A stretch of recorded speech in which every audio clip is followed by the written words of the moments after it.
ராகுல் காந்தியின் இரண்டாவது ஆட்டம் பாம் தேர்தல் ஆணையரை பார்த்து, தேர்தல் ஆணையத்தை பார்த்து ஏராளமான கேள்விகள், ஏராளமான குற்றச்சாட்டுகள். எங்க அடிச்சால் எங்க வலிக்கும் என்கிற விஷயமும் இன்னைக்கு எக்ஸ்போஸ் ஆகிவிட்டது. தேர்தல் ஆணையத்தை பார்த்துதான கேள்விகள். அப்போ எதற்காக பிஜேபி பிரஸ் மீட் வைத்து தேர்தல் ஆணையத்தை டிஃபென்ஸ் செய்யக்கூடிய வேலையை பார்த்து வருகிறார்கள்?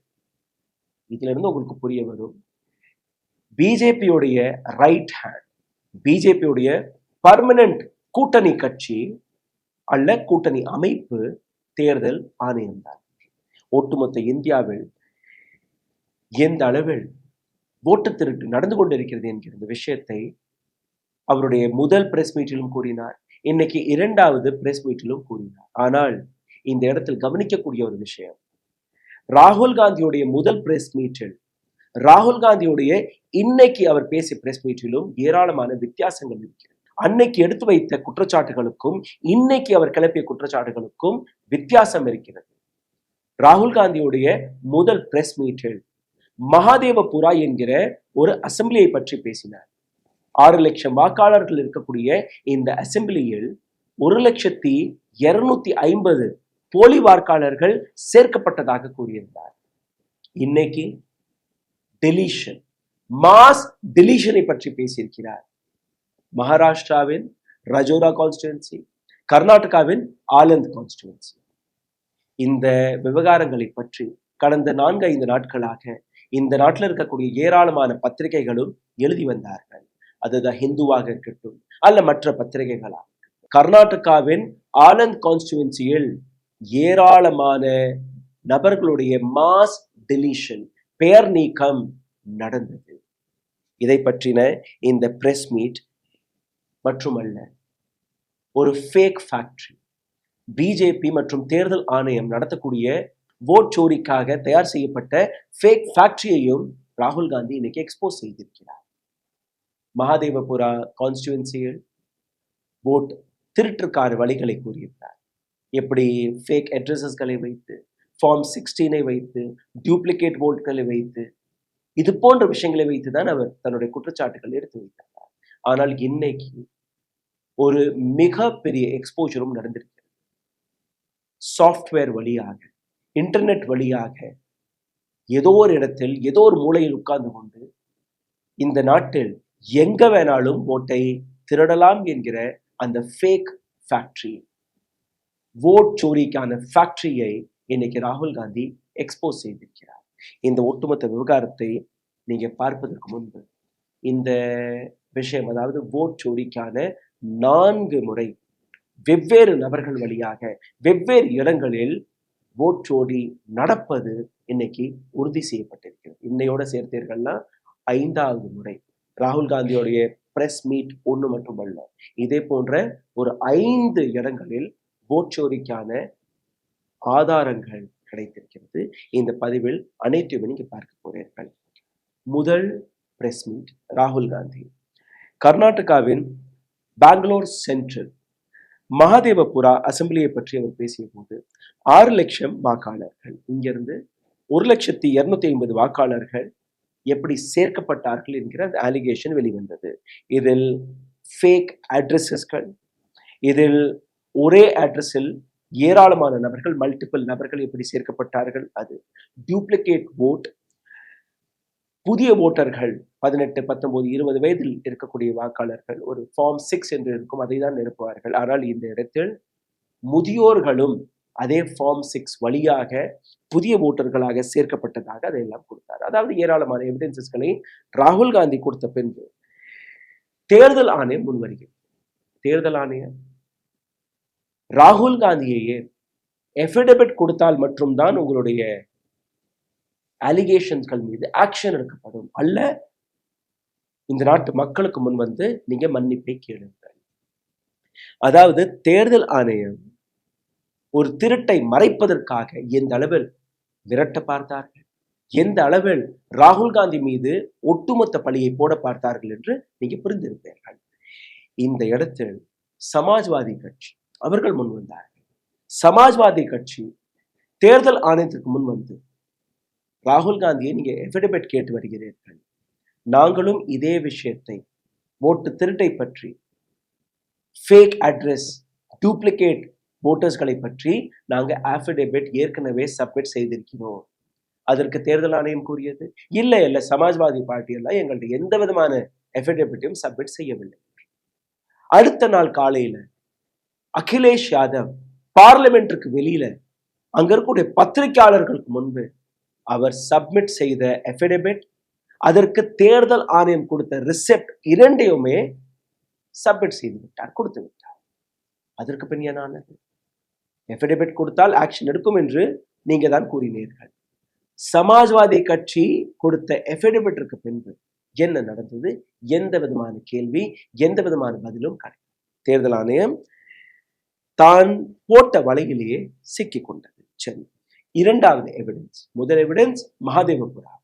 ஓட்சோரிக்கான இரண்டாவது எவிடன்ஸ் பன்வேல் விதான்சபா, மகாராஷ்டிரா.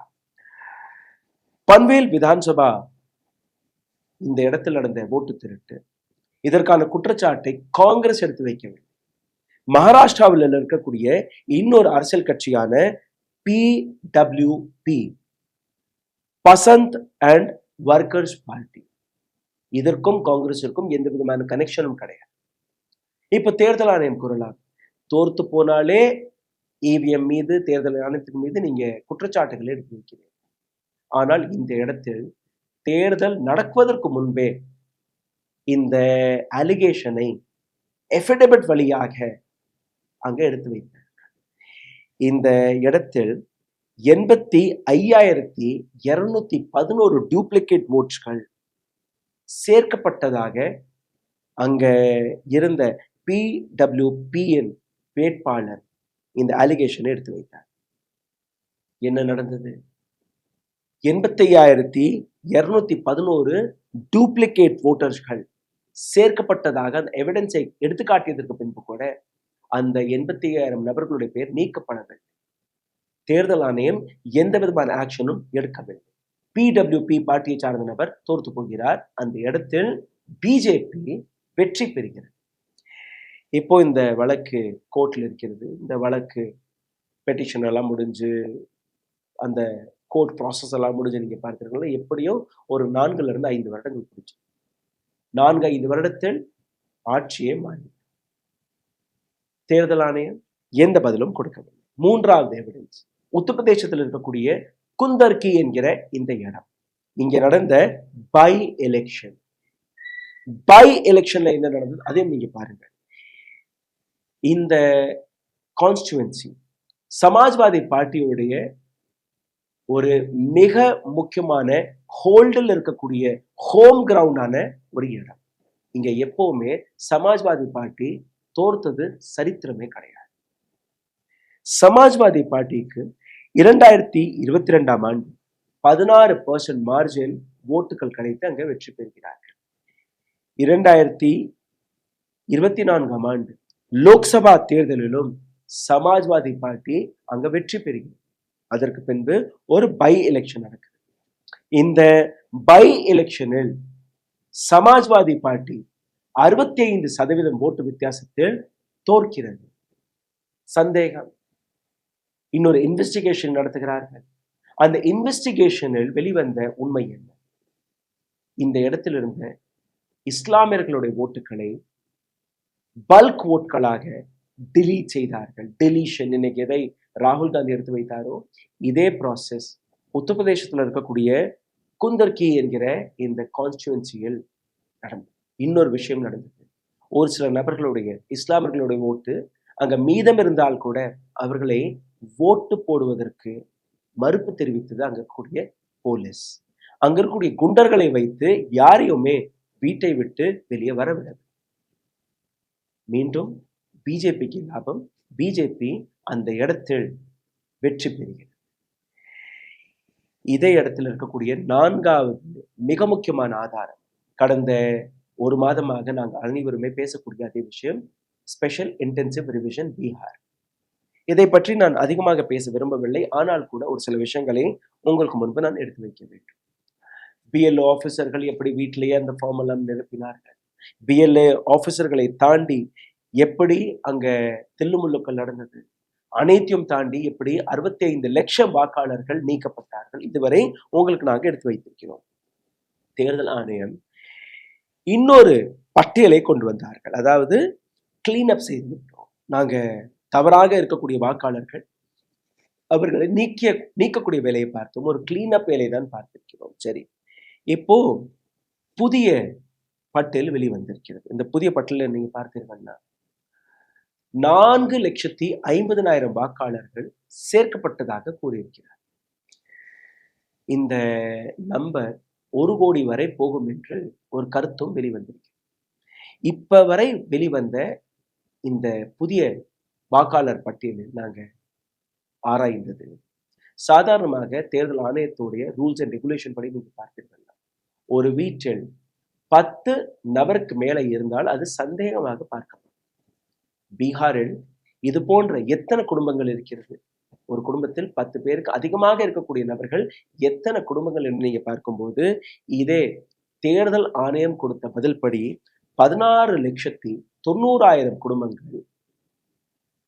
இந்த 16,90,000 குடும்பங்களில் 2,78,00,000 வாக்காளர்கள் இருப்பதாக கூறியிருக்கிறார்கள். இது மட்டுமல்ல, இதே இடத்தில் 58% வாக்காளர்கள் எங்களுடைய பெயரை நீக்கிவிடுங்கள் என்று கூறியிருக்கிறார். ஒரு மாதத்திற்கு முன்பு எங்களுடைய பெயரை சேர்க்க வேண்டும் என்று எந்த அப்ளிகேஷனை அவர்கள் எழுதினார்களோ இன்னைக்கு அவர்களே வெளிவந்து எங்களுடைய பெயர்களை நீக்கிவிடுங்கள் என்று கூறியிருக்கிறார்கள். இதே இடத்தில் ஃபார்ம் 6 பற்றி நீங்க பேசுங்க. எப்படி மகாதேவபுரா அசம்பிளியை பற்றி இந்த ஃபார்ம் 6 வைத்து புதிய வாக்காளர்கள் சேர்க்கப்பட்டார்களோ அந்த பட்டியலும் வெளிவந்திருக்கு. 4,50,000 புதிய வாக்காளர்கள் சேர்க்கப்பட்டதாக கூறியிருக்கிறார்கள். இதிலிருந்து 25% வாக்காளர்கள் 18, 19, 20 வயது. அதற்கு மேல 75% வாக்காளர்கள் முதியோர்களாக இருக்கிறார்கள். 50 வயது, 45 வயது, 90 வயது, 85 வயதை சார்ந்த நபர்கள் பீகாரில் புதிய வாக்காளர்களாக சேர்க்கப்பட்டிருக்கிறார்கள். இது மட்டுமல்ல, 555 நபர்கள் நாங்க ஃபாரினர்ஸ், நாங்க இந்தியாவை சார்ந்த நபர்களே கிடையாது, எங்களை கைது செய்து விடுங்கள், அவர்கள் அப்ளிகேஷன்களை போட்டிருக்கிறார்களா. 22 நபர்கள் நாங்க இறந்து போய்விட்டோம், எங்களுடைய பெயரை நீக்கிவிடுங்கள். இவர்கள் கொண்டு வந்த இந்த புதிய வாக்காளர்கள் பற்றி தேர்தல் ஆணையம் என்ன செய்தது? எதுவுமே செய்தது. இப்போ 5வதாக இன்னைக்கு ராகுல் காந்தியுடைய இந்த புதிய ஆட்டம் பாம் ஆனந்த் கேஸ் எடுத்துக்கொள்ளுங்கள். ராகுல் காந்தி எந்த விஷயத்தை பற்றி பேசுகிறாரோ இந்த இடத்தில் காங்கிரசின் தலைவரான BR பாட்டீல் அவர் இங்க நிற்கிறார். இந்த கான்ஸ்டன்சி நீங்க பார்த்தீங்கன்னா இந்த வெற்றி தோல்விக்கான வித்தியாசம் வெறும் 500 ஓட்டு வித்தியாசத்துல அந்த மார்ஜின் இருக்குமா. அதனால இந்த இடம் ரொம்பவே ஒரு மார்ஜினலான ஒரு இடமாக இருக்கும். ஒட்டுமொத்த அரசியல் கட்சிகள் இந்த இடத்தை ரொம்பவே கவனமாக பார்ப்பார்கள். 2023ஆம் ஆண்டு நடந்த கர்நாடகா அசெம்பிளியில் ஆனந்த் ஒரு மார்ஜினல் சீட்டாக பார்க்கப்பட்டது. ராகுல் காந்தி அதற்கான ஆதாரங்களை எனக்கு வெளிக்காட்டியிருக்கிறார். ஹிந்து இதை பற்றி ஒரு மிக டீட்டெயில்டான இன்ஃபர்மேஷனை நேற்று முன்தினம் பப்ளிஷ் செய்திருந்தார்கள். எப்படி இங்க 6018 அப்ளிகேஷன்ஸ்கள், வாக்காளர்களை நீக்கக்கூடிய அப்ளிகேஷன்ஸ்கள் வெளிவந்தது. அனைத்துமே ஆன்லைன். திடீர் என்று வாக்காளர்களை நீக்கக்கூடிய அப்ளிகேஷன்ஸ்கள் எப்படி வந்தது என்று நீங்க பார்க்கும்போது அனைத்துமே ஆன்லைன் வழியா. இதே போன்றுதான் ரஜோரா, மகாராஷ்டிராவின் ரஜோரா கான்ஸ்டிடுவன்சியில் 6850 வாக்காளர்களை சேர்க்கக்கூடிய அப்ளிகேஷன்ஸ் அனைத்துமே ஆன்லைன் வழியாக வந்திருக்கிறது திடீர் என்று. இந்த இடத்தில் எப்படி இவர்கள் பிடிபட்டார்கள் அதையும் நீங்க பார்த்துவிடுங்கள். BR பாட்டீல் இவர்தான் காங்கிரஸுடைய வேட்பாளர். இந்த இடத்தில் ஒரு நபர் அவரிடம் வந்து ஒரு கம்ப்ளைண்டை கொடுக்கிறார். இந்த மாதிரி நான் ஒரு BLO, என்னுடைய குடும்பத்தை சார்ந்த ஒரு நபர் அவருடைய பெயரை நீக்கிவிட்டார்கள் ஆன்லைன் வழியாக. எப்படின்னு நான் விசாரிக்கும் போது பக்கத்து வீட்டுக்காரர் தான் இந்த ஆப்ஜெக்ஷனை பதிவிட்டார் என்று அவர்கிட்ட போய் கேட்கும்போது நான் இந்த அப்ளிகேஷன் ஃபார்மை நிரப்பவில்லை என்று அவர் கூறுகிறார். எப்படி அப்போ B.R. பாட்டீல் இந்த விஷயத்தை இன்னும் ஆழமாக இன்வெஸ்டிகேட் செய்ய தொடங்குகிறார். அவருக்கு தெரிய வரக்கூடிய விஷயம், இது ஒரு கேஸ் அல்ல, இது போன்ற 6000த்திற்கும் மேற்பட்ட வாக்காளர்கள் நீக்குவதற்கான அப்ளிகேஷன் ஆன்லைன் வழியாக வந்திருக்கிறது. உடனடியாக ஒரு கேஸ் ஃபைல் செய்யப்படுகிறது. உடனடியாக அங்க போராட்டங்கள் வெடிக்கிறது. எப்படியோ தப்பி தவறி இவர் எடுத்த அந்த முயற்சியால் 10,000 ஓட்டு வித்தியாசத்தில் B.R. பாட்டீல் அங்க வெற்றி பெறுகிறார். ஆனால் கூட அவர் இதை சாதாரணமாக விடவில்லை. வெற்றி பெற்ற வேட்பாளர் தானே, எதற்கு FIR? வெற்றி பெற்றிருந்தால் கூட இந்த இடத்தில் எப்படி எங்கிருந்து இந்த 6000 ஆன்லைன் அப்ளிகேஷன் வந்தது என்கிற இந்த விஷயத்தை வைத்து கர்நாடகா CID ஒரு FIR பதிவிடுகிறார். ஆன்லைன் வழியாக ஒரு அப்ளிகேஷன் வந்தால் ஒரு IP அட்ரஸ் இருக்கும். அந்த IP அட்ரஸை வைத்து எந்த டிவைஸ்ல இருந்து இந்த IP அட்ரஸ் வந்தது அதை நீங்க பார்க்கலாம். எந்த டிவைஸிற்கு இந்த OTP போனதோ அந்த IP அட்ரஸிற்கும் இந்த டிவைஸிற்கும் என்ன பொருத்தம் என்கிறது அந்த விஷயத்தை பார்க்கலாம். இந்த அனைத்து விஷயத்தை கேட்டு கர்நாடகா CID தேர்தல் ஆணையத்திற்கு கடிதம் எழுதுகிறார். ஒரு முறை அல்ல, 2 முறை அல்ல, 18 முறை இந்த கடிதங்கள் எழுதப்பட்டது. ஒரு கடிதத்திற்கு கூட எந்த விதமான பதிலும் கிடைக்கவில்லை. இந்த ஒட்டுமொத்த ப்ராசஸையும் ஒரு முறை பார்த்து விடுங்கள். அந்த டைம் லைனை நான் உங்களுக்கு எடுத்து காட்டுகிறேன். பிப்ரவரி 2023ஆம் ஆண்டு FIR ஃபைல் செய்யப்படுகிறது. மார்ச் 2023ஆம் ஆண்டு கர்நாடகா CID தேர்தல் ஆணையத்திற்கு அவர்கள் எழுதக்கூடிய அந்த முதல் கடிதம். ECI ஆகஸ்ட் 2023ஆம் ஆண்டு ஒரு அறகுறையான பதிலை கொடுக்கிறார்கள். அதாவது முழுமையாக எந்த விதமான பதிலும் கொடுக்கவில்லை. ஜனவரி 2024ஆம் ஆண்டு கர்நாடகா CID மீண்டும் ஒரு முறை பதில் கடிதம் போடுகிறார்கள். நாங்க கேட்ட கேள்வி வேற, நீங்க கொடுத்த பதில் வேற, எங்களுக்கு முழு விவரம் தேவை என்று. ஜனவரி மாதத்திலிருந்து இன்னைக்கு வரை இங்கே நடந்த இன்வெஸ்டிகேஷனில் எந்த விதமான ரிசல்ட்டும் வெளிவரவில்லை. மார்ச் மாதம் 2025ஆம் ஆண்டு மீண்டும் ஒரு முறை கடிதம் எழுதப்பட்டது. கர்நாடகாவின் தேர்தல் ஆணையம் வழியாகவும் கடிதங்கள் எழுதப்பட்டது. ஆனால் இதுவரை எந்த விதமான பதிலையும் தேர்தல் ஆணையம் கொடுக்கவில்லை. இந்த இடத்தில் தேர்தல் ஆணையத்துடைய வேடிக்கையான பதில்களையும் நீங்க பார்க்கவில்லை. ராகுல் காந்தி எடுத்து வைத்த அந்த அலிகேஷன் ஒரு ஃபேக் ஃபேக்டரி, ஓட் சோரிக்காக, ஓட்டு திருடுவதற்காக ஆன்லைன் வழியாக ஒரு வர்ச்சுவல் ஃபேக்டரியை இவர்கள் அமைத்து விட்டார்கள். மிகப்பெரிய அலிகேஷன். டெல்லியில இருந்து கொண்டு தமிழ்நாட்டில் இருக்கக்கூடிய வாக்காளர்களுடைய பெயரை நீக்கலாம். மகாராஷ்டிராவில் இருந்து கொண்டு தமிழ்நாட்டில் இருக்கக்கூடிய வாக்காளர் பட்டியலில் பெயர்களை சேர்க்கலாம். தமிழ்நாட்டில் இருந்து கொண்டே மகாராஷ்டிரா, கர்நாடகா, கேரளா, உத்தரப்பிரதேஷ், மணிப்பூர் எங்க வேணாலும் ஓட்டை சேர்க்கலாம், நீக்கலாம். எவ்வளவு பெரிய அலிகேஷன் என்று நீங்க பாருங்கள்.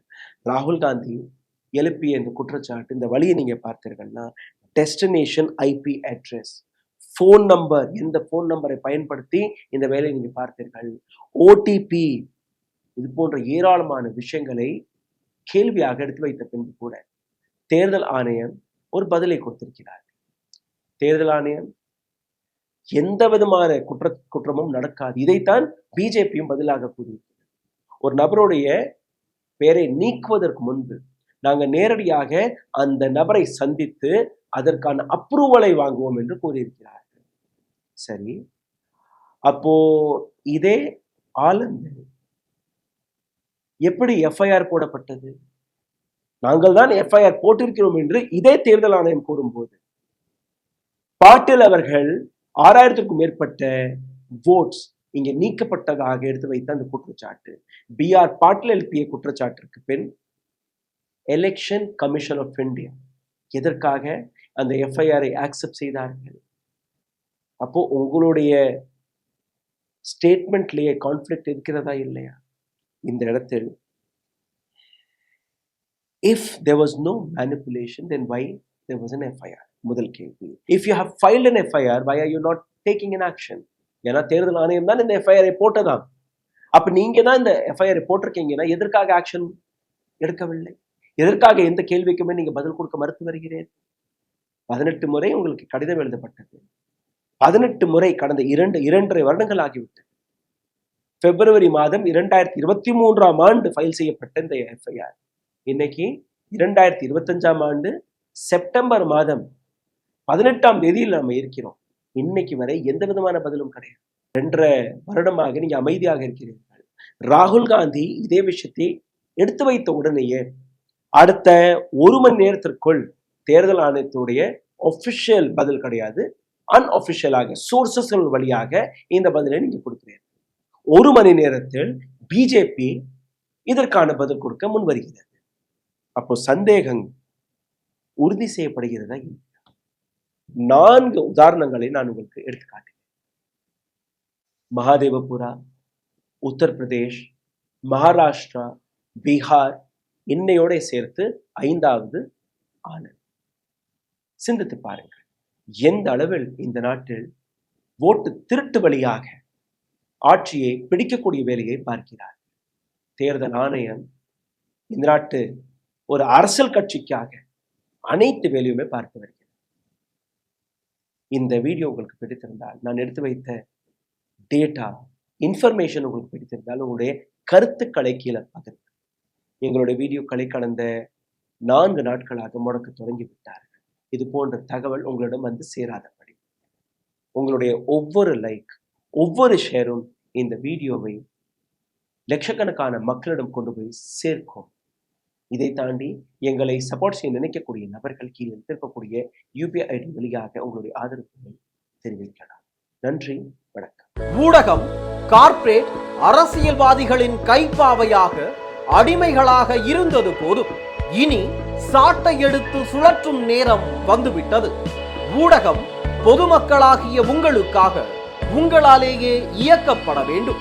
ஊடக சுதந்திரத்திற்காக உங்களின் பங்களிப்பை இன்றே அளித்திடுங்கள்.